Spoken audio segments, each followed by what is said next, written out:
Sometimes God puts people on earth where all they do is think about how they can help other people. That's what Nancy has done, always. Since the day I met her, and she still is that way. And my mom always said, the greatest thing that can ever happen to you in life is to fall in love with the right person.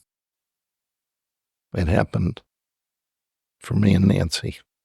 Welcome to the Tip the Scales podcast, where we discuss running and growing your law firm. I'm your host, Maria Monroy, president and co-founder of LawRank. Today, I am joined by John Romano. I'm super excited because I've been trying to get John on the podcast for quite some time.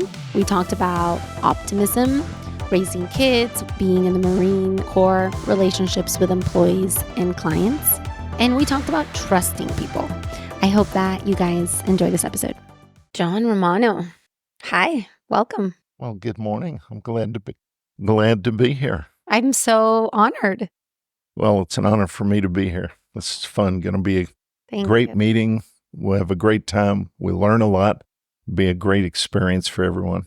I'm curious what you think about what it's like to be a young lawyer now to when you were a lawyer, and like what are some of the mistakes that you're seeing young lawyers make, trial lawyers specifically?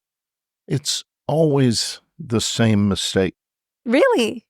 I don't really think time changes that much, although now we have the internet and smartphones and everything moves at a much swifter pace. It's still the same thing. You come out of law school, you are on fire, and you want to set the world on fire. And I see that in young lawyers now. I saw that in young lawyers way back then. I was sworn in on a Friday morning, May 10th of 1974. And my wife, Nancy, was there. We had 2 kids at the time. She was holding Todd in her arms, and Eric was at her side as I was sworn in. And I remember as I was taking the oath, thinking there could not be a lawyer in America more excited, more thrilled, more ready to go. I just couldn't wait to be a lawyer. The great news, I can tell you now that I've just celebrated my 50th anniversary as a lawyer, and Nancy and I have number 54 wedding anniversary coming up. But of 50 years of being a lawyer, I'm more thrilled now, more excited, more tuned in to what is so wonderful about being a lawyer. I will never retire. I will never stop. They will have to drag me away. So you say, what is different? The good news, and this is great news, young lawyers come out thinking not only they want to set the world on fire, but they can. And it's that attitude that I still see, and it's never changed. They come out with an eagerness. You go to seminars and you see young lawyers in the front, and they're scrambling to take notes, and they're learning all they can learn. They can't wait to go back and take depositions and handle hearings and handle trials. And I just think that that's the remarkable thing, is that attitude that I still see, and that I don't see it as having changed. I hear people talk about, well, it's not like it was for my generation. They have a different work ethic or that's nonsense. Every generation has hard workers and lazy people. Every generation has people with great attitudes and people with not so great attitudes. And I don't think any of that has changed. It's just that things move a lot faster now. So what's been your attitude throughout your career? People have always tagged me with the label Pollyanna. What is that? There was a book written, followed up by a movie going way back into the 1940s and 50s called Pollyanna. And it's about a little girl who played what was called the glad game. And no matter what happened, she looked for the good in what had occurred. No matter who she was dealing with, She looked for the good in people. And there is no question that that is definitely the way I have lived my life. I am the ultimate optimist. I am positive that every day is going to be extraordinary. When I meet people, I assume they are good and wonderful, and they have to prove otherwise for me to disbelieve that. Yet I know other people who, like one of my former partners, his feeling was, I don't trust anybody until they prove they're trustworthy. With me, it's the opposite. I trust you unless you do something to make me not trust you. So to me, that positive attitude permeates everything in my life. Work ethic, how we approach problems, how I deal with clients, how I deal with judges, how Nancy and I raised our children. And it is something that is really important to me in the way we approach problems.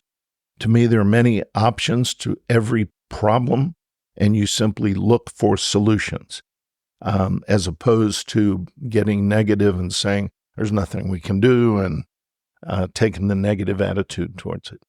Now, whenever I meet someone that has such a positive attitude, I'm fascinated by this idea of like, but was it something that you believe you were born with, or do you think it was something that you learned through childhood, either through your parents or someone meaningful? Can you pinpoint it, or you just always recall being that way? That is a great question. And the answer is no, you're not born with a positive attitude. You learn it. And just like sometimes people grow up and you'll see them as mean and hateful people. They weren't born that way. They learned that. My mother, my father were the ultimates when it came to being positive and optimistic, and having a great attitude about their approach to everything. But they were realists. In other words, if a problem arose, they would identify the problem and face it head on, but with a view, hey, we can lick this problem no matter what it is, especially if we do it together. In the case of my mother and father, together as husband and wife. But that is such an important part of how we approach all of these issues. It sure is. And were you able to teach this to your children?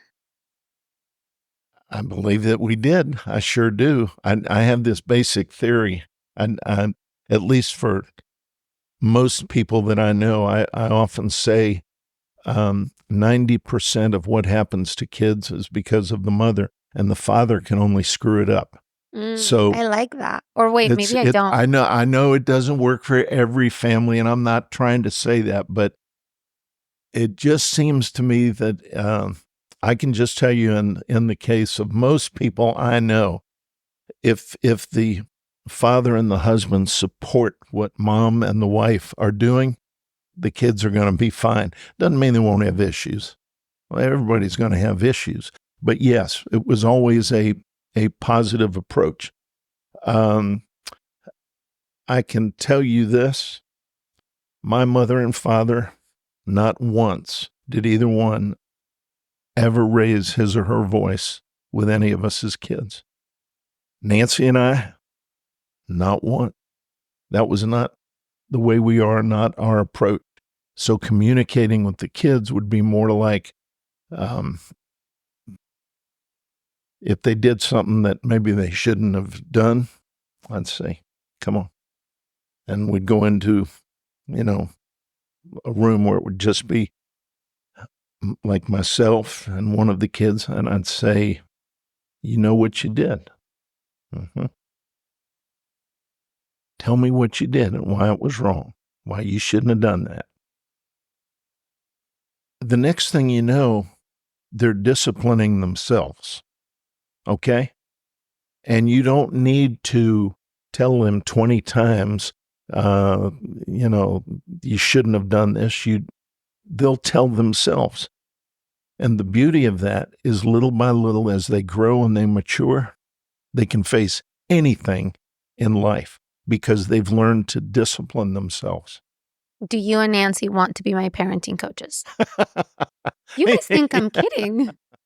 I do the opposite. I just yell at them. But that's how I was raised. Oh, well, look, all I can say is I don't think there's any secret. So if somebody says to me, what's the secret to raising children? I say, no. Don't go there, because there is no secret. Everybody does it in a different way. And I would never pretend to tell other people how to do it. All I can say is, based on how I was raised and what I saw as Nancy was growing up, what she saw, that's how we approached discipline when it came to our kids. I'm going to try it because the yelling isn't working. So generally it doesn't. Generally it doesn't. No, I know it doesn't. But it's like reactive for me just because I'm also a Mexican. So I come from like a very Latin background where everything is like reactive and loud, and like it's just how I grew up, right? And it's funny because my friends and I, we talk about it because we all grew up in the States, but our parents are Mexican. And we're like, it's just such a like Mexican thing. And like now we almost like can't help it. And we have to work so hard on being like, okay, I'm not going to yell. Okay, I'm not going to yell. Because it's just like, and this is why I say it's so interesting to me, this idea of an attitude, because I do think the parents have so much to do with that, right? Sure. I do believe that for some people it's innate. I think I see it in my kids. Some of my kids are more geared towards being really positive. Some are geared towards being a little bit less positive. Like my daughter is like, everything is positive. Like when she was little, I mean, she's still little, but she was like 3. And every time we'd get in an elevator, her and my middle child would fight over which button to push. And it like she would end up crying because she was so little. And then one day she gets in the elevator and she starts dancing and she goes, I get to press the button sometimes. But like in such a like positive, like to her it was like, sometimes I get to push it. And I'm like, wow, like you just look at life that way, which is so cool. Yeah. You know? No, it is. It is. But, and the approach, look, you just think of being in a classroom, the way a class full of 5th graders, the way they respond to some problem that occurs in the classroom, they're all different. All the kids handle it in a different way. I know when I was going through Marine Corps boot camp, I remember the drill instructors, they get right in your face where their nose is touching your nose and they're screaming these horrid comments at you that are, if you're really thinking about them, they're more funny than anything else because you know that they have a job to do and they're trying to make a point. But I would see some kids in boot camp just almost melt down because of being screamed at. I would see other kids in boot camp, it didn't affect them at all. And then there were those where it was in between. Mm-hmm. But the key is we all respond to things in a different way. And what I want to do is have that form of discipline that's more like a form of leadership, like I'm mentoring a child, mentoring a young lawyer, sometimes mentoring myself, or we do that. We mentor ourselves as we think and our conscience develops. And what I want to do is make sure that as we're doing that, we're trying to do it in a way that is going to be best for whomever. So if it's an issue with a client, it's got to be what's best for the client, not my law firm. What's best for the child, not daddy. How do you think that your positive mindset has impacted your practice and you as a lawyer? Well, I've taken a very optimistic approach towards everything I do in the practice of law. And I look for the good in clients. Now, you may say, well, in doing that, have you made more mistakes than perhaps someone who is more cautious and not as optimistic? Yes. The answer is yes. You see, my feeling is in life, make every important decision that is a life decision. You make that decision with your heart and let your brain follow, and you will sleep well every night, and you will always feel as though, hey, I did the right thing. Sometimes it might not be the wise business decision, but you will feel good about it. We had a situation many years ago where someone really deserved to no longer work at our law firm. And we had a discussion among the partners, and right down the line, they wanted this person gone, and they were all voting for termination. And I said, I will not stand for it. And as it turned out, probably 2 or 3 years later, we all sat around and we were so glad that we kept that person on. That person ultimately passed away of cancer during that time. And I always remember thinking, I'm just so glad we did what we did in the end. And you say, well, might it have been better to have made the business decision with our brains? Well, it would have been a better business decision. It would have been a better money decision. But then you don't sleep at night, and you know you're not doing right by people. If you do what your heart tells you to do, you always make the right decision in life. Not necessarily business, but in life. I want to make the right decision in life. Got it. Now, you mentioned that you trust people until they prove you otherwise, Yes. that they shouldn't be trusted. I'm the opposite. Well, there's good in that, because take like in a business where we have several lawyers in a firm and paralegals and legal assistants, we all sit around and we talk. And there's no question that I'll say, well, here's what I think we should do. And often they'll say, well, we shouldn't do that, Johnny. And here's why. You're just being too trusting. I'm willing to listen. And if they convince me, all right, maybe that is not a wise decision, then I don't mind changing my mind. So I'm open to that when it comes to situations having to do really with anything, but especially with the law firm. I guess my question is, have people really let you down? Sometimes, but I can honestly say this: the single most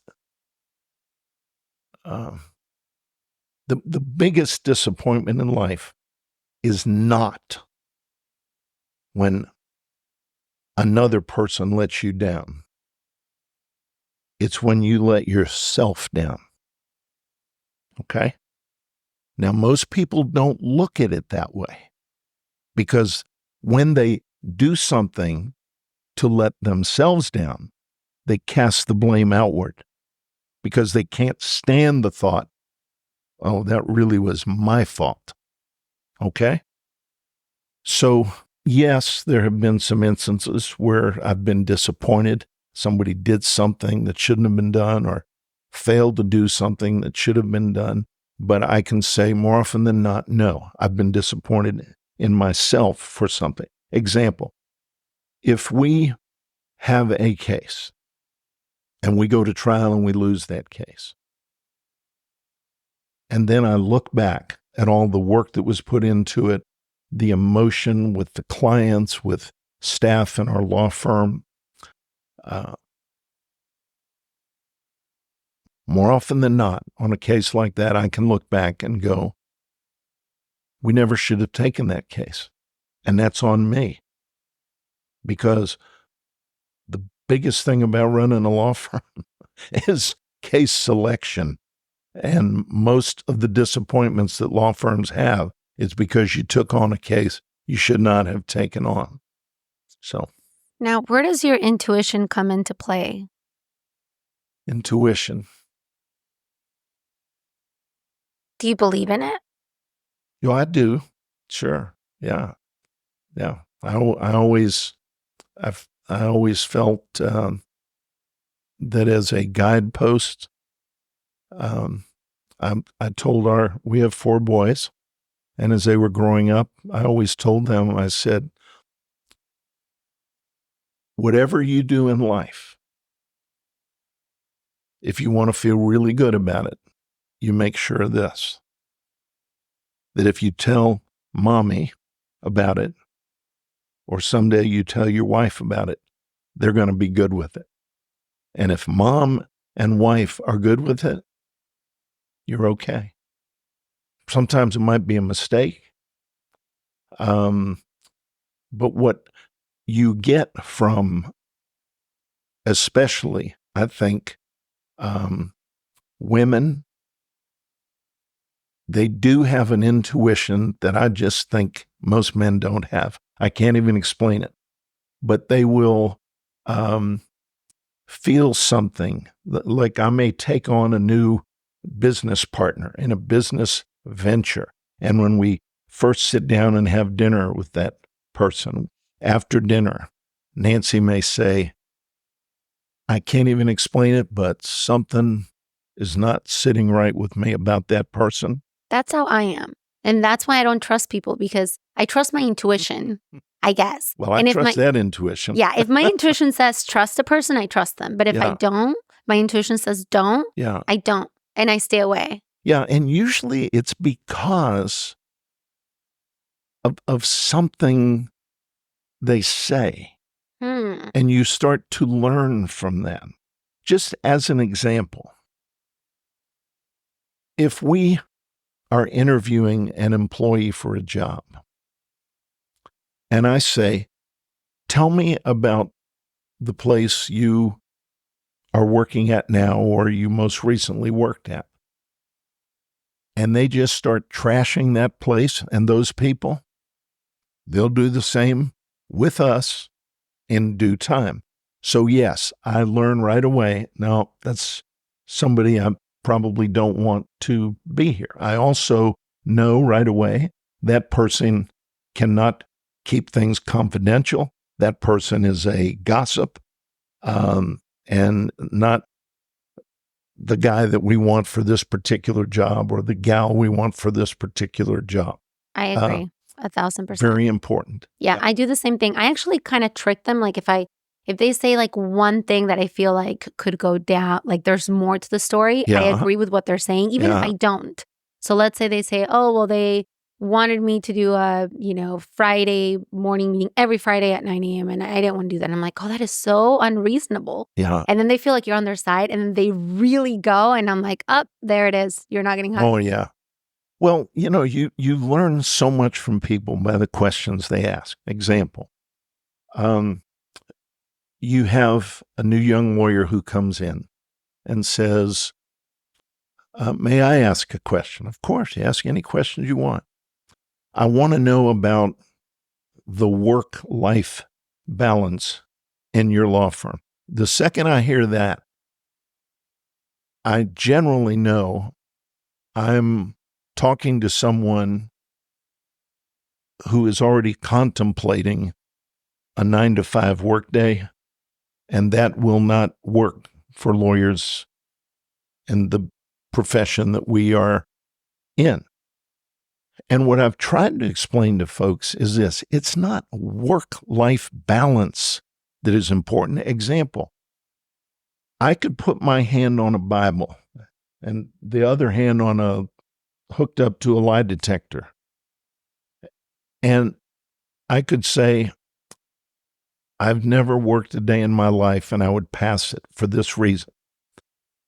I honestly have loved everything I've done. I loved Marine Corps boot camp. I never met anybody who loved boot camp before. Why did you love it? Because of the way I would see the people in the Marine Corps trying to teach us to be ready for what, at least theoretically, could be the most challenging and difficult thing that would ever happen in our lives. Okay? And it was more like going back to football practice, because you're getting up early in the morning. It's pretty physical all day. You're learning about leadership, and those things are wonderful.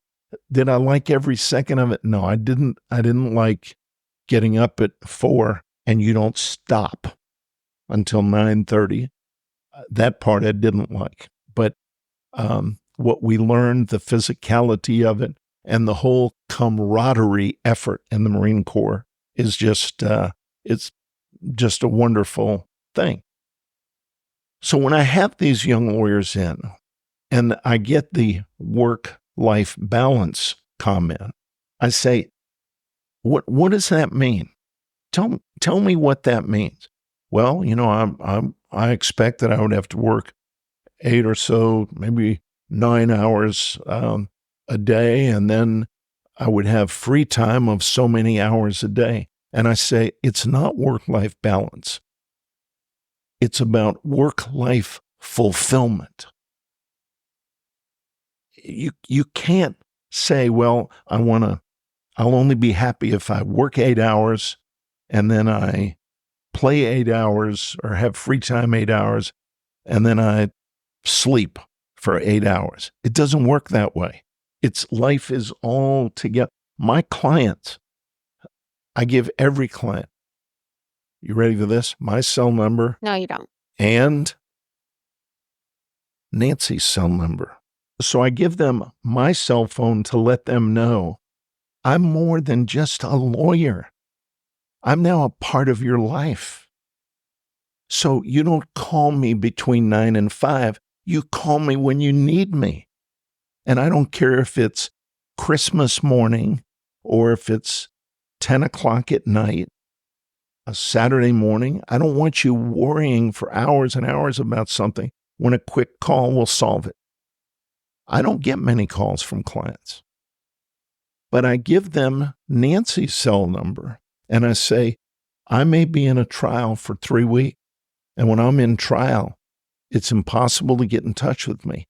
But if it is so important where you say, I have to talk to John tonight, you call Nancy's number. She'll be with me in trial and she'll get to me and I'll call you back. It might be that day. It might be that night. They've never done it. They respect what is happening there, but they cherish having the cell phone numbers. So to me, that is such a big part of it. It really does bother me when I hear lawyers say things like, I shut it off at 5. It's my time after that. And I don't want to hear anything about my law practice. I don't understand that. My dad was a doctor. He was a physician. And he was up all hours of the weekend, the night. We'd usually go with him. If the hospital would call at 10 and Mrs. Jones is down here and she's ready to deliver, she's in the last stages of labor, my dad would jump up. So go, okay, we're going to go deliver, baby. Anybody want to go? I go, yeah, I'll go. And I would drive him to the hospital and sit right outside. It wouldn't be that long, usually about 30, 40 minutes or so, and then he'd be out. So we got to see a lot in the practice of medicine. But what I learned from him and I learned from my mother is the joy that they had in the work that they did. Not like it was some kind of a drudgery, like, I promise you that when the alarm goes off on a weekday, and for us, it's about 5:30, I'm right out of bed and looking forward to getting into the work. I don't ever sit back, and I did a few times in school feel this way, but now, I don't ever feel, oh, no, look at what I've got to face today. It's supposed to be tough. It's supposed to be stressful. I think if anyone wants to, be as successful as you are in that, sphere, right? They have to love what they do. I don't think there's any other way. And if you love what you do, you're not going to shut it off at 5. You're just not, because you love what you do. And it doesn't feel like, you said, it doesn't feel like work. Well, it doesn't. But to me, the relationships are the key. It's your relationships with everybody in your firm. We have a rule, for example, you come to work at our firm, You show the receptionist the same respect, the level of respect, the extent of respect that you show any partner in the law firm or the owner of the building that we're in. And that's very, very important. I've terminated one person. Ever? Ever. Who terminates all the other people? Nancy? No. We try not to do that. There have been a few instances over the years where somebody had to be let go or terminated. But there was one where I saw something happen and terminated this person, and it was a lawyer. And it was because of the way the lawyer was treating a legal assistant. Mm. And I had actually left the office to go to Miami, got a block away and realized I forgot something. I came back, came in the back way, and I saw a lawyer screaming at a legal assistant, and in my view, in a very intimidating way. I called him into my office and I said, "Get off of our property." You can't tolerate disrespect towards other human beings in a setting like that. And somebody who would do that when he thought nobody else was watching has done it before. And we'll do it again. And it's totally unacceptable. So I agree. For me, one thing that really bothers me, and like this will be like something where I'm like, this is a deal breaker, how people treat waiters. Oh, yeah. Yeah. Like that's a big one. I think that's just like so much about a person. Yeah. You want to hear something funny? We were at a trial lawyers meeting many years ago at the Paradise Island Beach Hotel. I can't remember the name of the hotel, but over in Nassau. And the gentleman who was handling all of the luggage and brought them up to the room, at the time, we were probably 35, and he was, I'm going to say 70-ish. And when he got up in the room, I said, can you stay a couple of minutes? He said, "What do you mean? I'm going to ask you some questions because I'm going to use whatever I discussed with you in one of the lectures that I'm about to give." And the question I asked him, I said, "You have a lot of conventions and meetings that come into your hotel. Out of curiosity, which are the 2 or 3 groups that are the worst tippers for you that are handling the luggage and for the people who are the wait staff in the restaurants?" Here's what he said. "The doctors are the worst, and then come the lawyers, and then come other higher up business people." I said, "Well, who's the best?" He said, "I'll give you an example. A few months ago," he said, "we had a plumbers union convention of some sort." He goes, "And the plumbers," and these were working plumbers, people who not only owned plumbing businesses, but hundreds of plumbers. He goes, "They were the greatest tippers since I've been working here." He says, "Because they work hard and they know what it means to get a tip." And so you see something like that in people and you learn that has so much to do. So when you say the way people treat waiters and waitresses, I am in total agreement. That tells so much about somebody, because usually if somebody helps you with your suitcases and brings them up to the room, nobody sees what that tip is. So whether you give them $1 or $20 or $50, they know, nobody else knows. Agreed. And I'm not surprised by his answer. I knew what it was going to be. I'm like not surprised at all, sadly. Yeah. But, it is what it is. I always say it's like God, doctors, and lawyers. It's just like, And not everyone, right? Like clearly you're very humble and there are many doctors that are amazing, right? But they do fit the stereotype sometimes, sadly, Oh, yeah. Yeah. just they feel powerful, I guess. No, my dad and mom would always tell us, if you're going to go to dinner, be thinking about the tip. And if you don't have enough money to give the right tip, don't go to dinner. And I thought, that would, My husband was a waiter when he was young. Yeah. And even if we have shitty service, he still leaves the same tip. He's like, I know what it's like to be a waiter. They could just be having a bad day. I know. Like he feels very strongly about it because he's lived it. Yeah. So I think I agree with him. It's not their fault if something's not cooked right and if the service is slow and the kitchen's behind. And I do think you got to feel for them. Sometimes they have a bad day, and don't short them on the tip just because of that, because they're trying to make a living. And you never know what they're going through. You don't. I think that's something we forget all the time. And every time somebody cuts me off, I remind myself, like, who knows what they're going through? Maybe they really need to get somewhere. Do not get upset. Oh, yeah. Like, it's all good.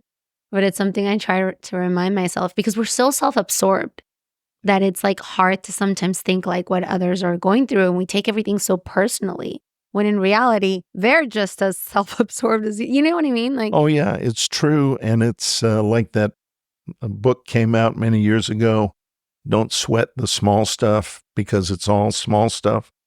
There's some level of truth to that. And you see people in traffic just going crazy and honking their horns, and just, it's okay. Especially in Miami. What is up with the way Miami's people tough. drive Miami's in tough. Miami? It's like I'm back in Latin America. Like I grew up in Mexico till I was 8. Yeah.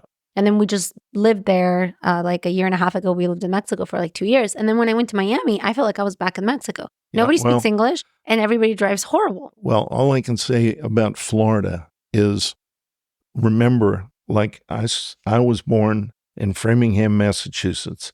Nancy was born in Bryn Mawr, Pennsylvania. None of our kids were born in the state of Florida. Really? And almost everybody I know, like in our law firm, everybody in the law firm, legal assistants, investigators, paralegal lawyers, all from other states and other countries. So what happens is you now mix all of these drivers together. And that's why driving in Florida can be crazy. So it's not just a Miami thing? Not just in Miami. I didn't know that. All over Florida. I thought it was a Miami thing. No. And I was blaming it on, again, I'm from Mexico. Welcome to Florida. Oh, I didn't know that. Now, how did you guys end up in Florida? Well, I was 5, and I was number 5 of 6 kids, and my parents decided we're going to move to Florida. So you grew up in Florida? I grew up in Florida. And Nancy? Same thing. Okay. She was 5 when her family moved to Winter Park, which is right next to Orlando. You love it. You're not. Oh, no, I love Florida. It's crazy in many ways, but it is beautiful. We love the climate. We love the people. Does Nancy love the climate? Politics is challenging. She's shaking her head. I remember. Well, she's shaking her head for this reason, right? She doesn't. In the summer, we try to take all the deposition trips and hearings and seminars and everything to go to places where it's going to be cooler, because especially July, August, September, the heat is brutal. I'm in learning Florida. that. Humidity way up. It's tough. It's definitely tough. Yeah. How big is your firm? 10 lawyers and total about 35 of us. And do you are you really involved with those 10 lawyers? Like, do you like coach them? I don't know what the right word is. Mentor them, I guess? I am really involved. We work together on cases. We teach each other. We all mentor each other. We're blessed as 2 of our lawyers are Eric and Todd, who are 2 of our sons. That's So amazing. What's it's that like? wonderful. That's very special to be practicing law with your sons who, when you get in to talk about a case, I'll say, well, I think we need to do this. And they'll go, but Dad, did you think about that? And I'll go, actually, no, I hadn't thought about that.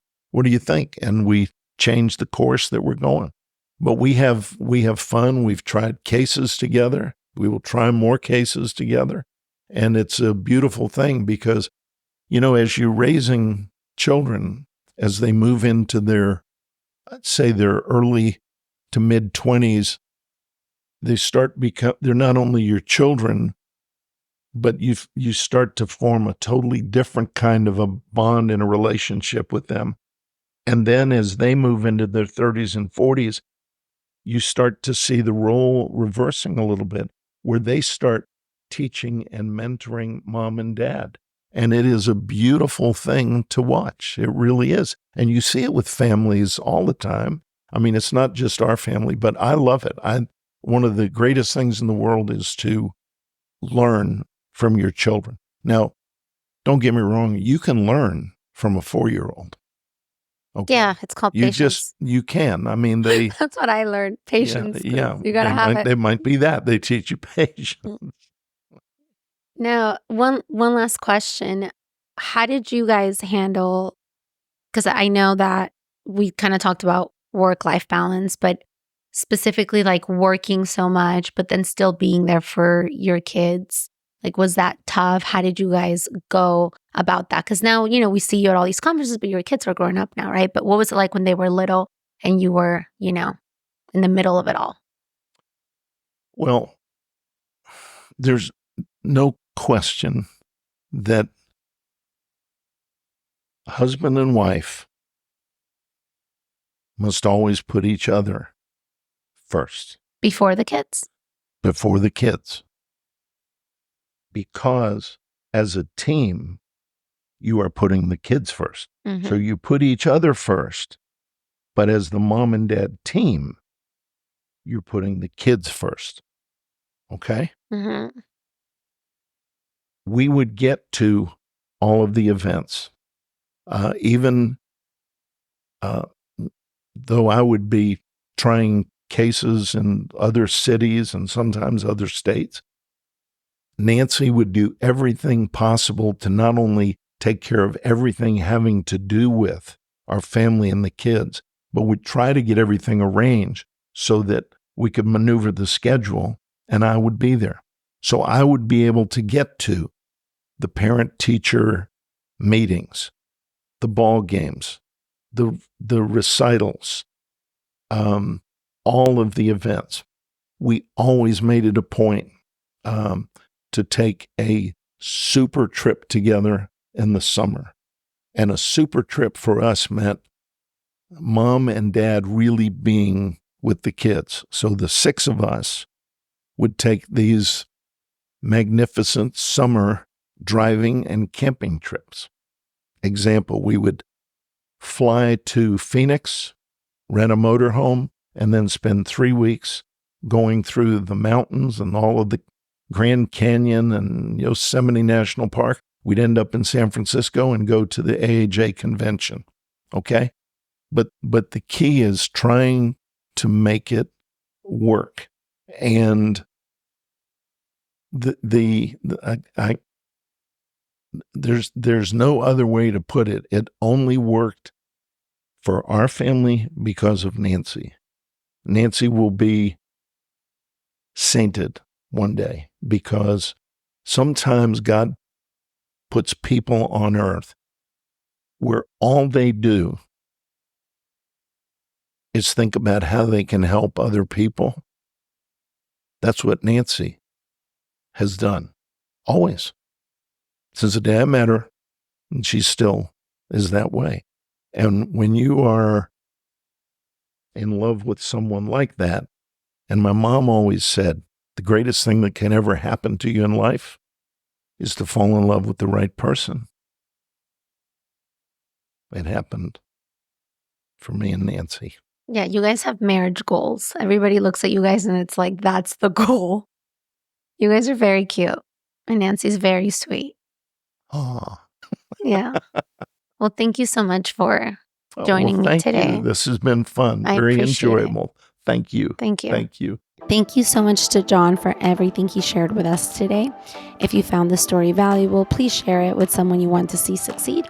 Subscribe so you never miss an episode, and leave a 5-star review. It goes a long way to help others discover the show.